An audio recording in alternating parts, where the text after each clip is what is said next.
guys. Guys, sakidyan nyo ba ito? Noon pa to guys, nung magpadala sa akin ng ate ko. Galing tong US, pero nabasag siya. Dahil siguro nadaganan nito, kaya ganun. So, may gagawin tayo dito guys. Yung mga ganito ay wag nyong itatapon. Pwede natin ito pagtaniman ng halaman. Yan, butasan natin guys. Butasan natin at tahiin. Yan. Kung mayroon tayong mga nylon o kung anumang klaseng pangtahi na alam nyong itatagal ng ilang taon or buwan. Pero mas maganda taon na guys. Alam ko yung kung ano, alambre. Yan. Meron naman guys na bibili sa mga store ng mga alambre na para pantahi dito. Ako hindi na bibili dahil meron na ako nun. Meron na ako nun. Yan. Nag-usok-usok pang aking pangbutas. Sayang kasi guys kung ilalagay ko sa pagbenta ng kalakal, sayang. Kasi magagamit pa natin to at ito naman ay bagong-bago sana. Kaso ang problema lang sa hindi sinasadya doon sa box, yung pagpak ng ate ko, yan, nawarat siya. Kasi manipis lang naman to guys, pero maganda siya pagtaniman. Pagtaniman ng ating halaman. Ayan. Oh, diba? Pwede na rin natin ito padaanan para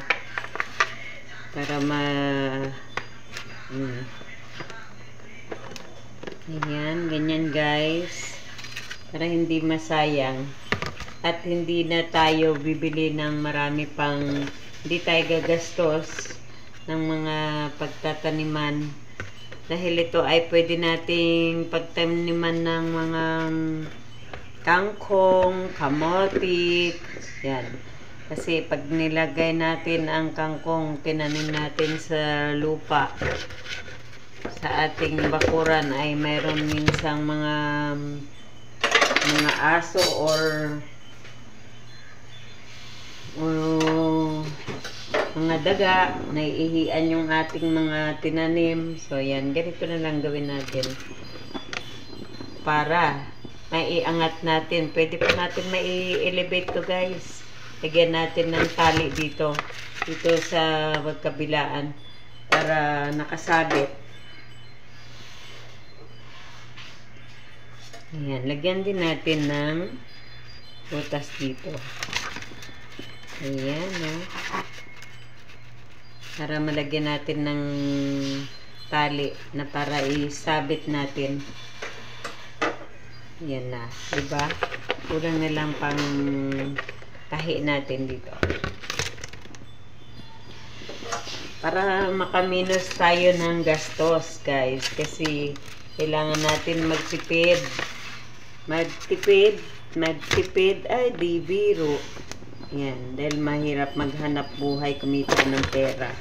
Ngayon, sa ngayong panahon. Oh, yan. Yan guys, okay. Ayan guys, papakita ko sa inyo yung gagamitin kong maliit na wire dito, alambre, para mabuo ulit ito. Okay guys, abangan nyo ang aking ipapakita. Ayan na guys, ito na. Ito ba, nakita nyo ito guys, napakapinong alambre. Gagamitin natin ito dito para masimbol natin ulit ang ating nabasag na, ayan, nabasag na palanggana.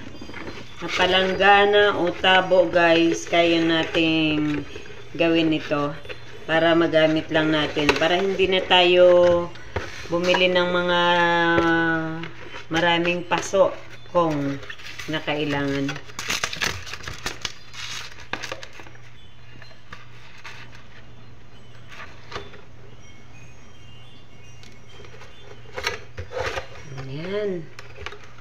Yan, hatak dito sa kabila. Hatak, parehas na hatak, hatak, hatak. Tak, tak, tak, tak, tak, tak, tak. Yan. Yan guys. Ganyan. Yan. Kailangan mahigpit ang ating paggawa. Yan. Kailangan makita ninyo ang aking paggawa guys. Yan. Ganon. Ikot. Ikot, ikot. Tapos, tusok ulit.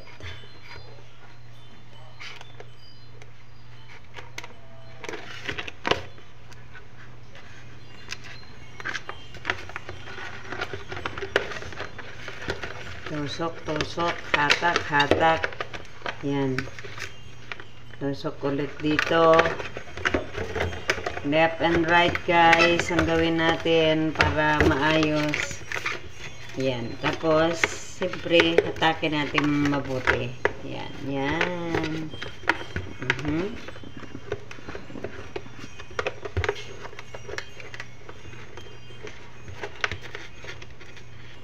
Ayan. Tapos, ikutin din natin dito. Ikot natin dito. Ayan.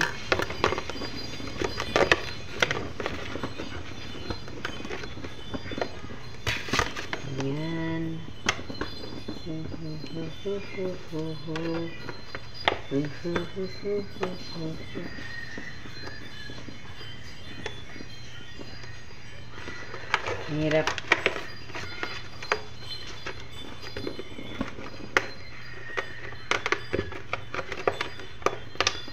Ayan, tapos dito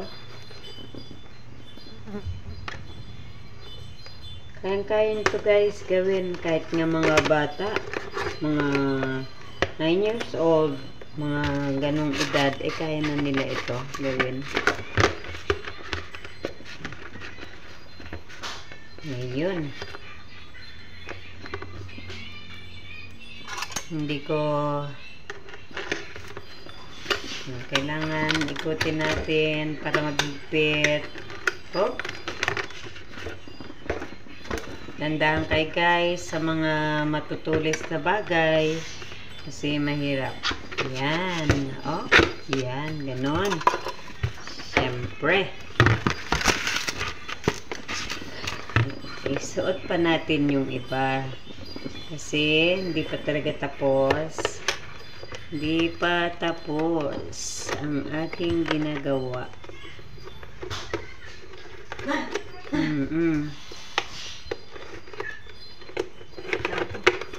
Yan, ganon. Ayan.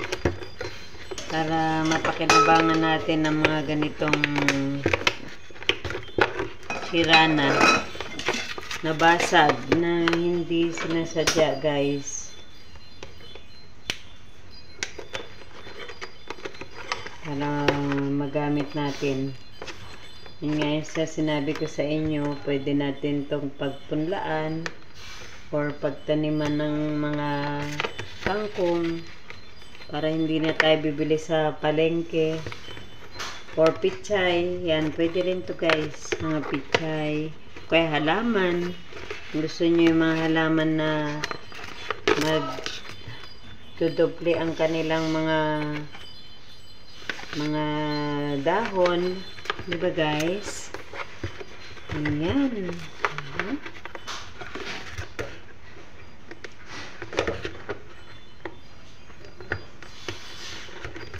Ayan guys. Yan. Okay na to guys. Ayan. Natapos na rin sa wakas. Yan. Pulupot natin. Pulupot natin ng mabuti. Puluputin natin ng mabuti. Para magamit natin si planggana sira.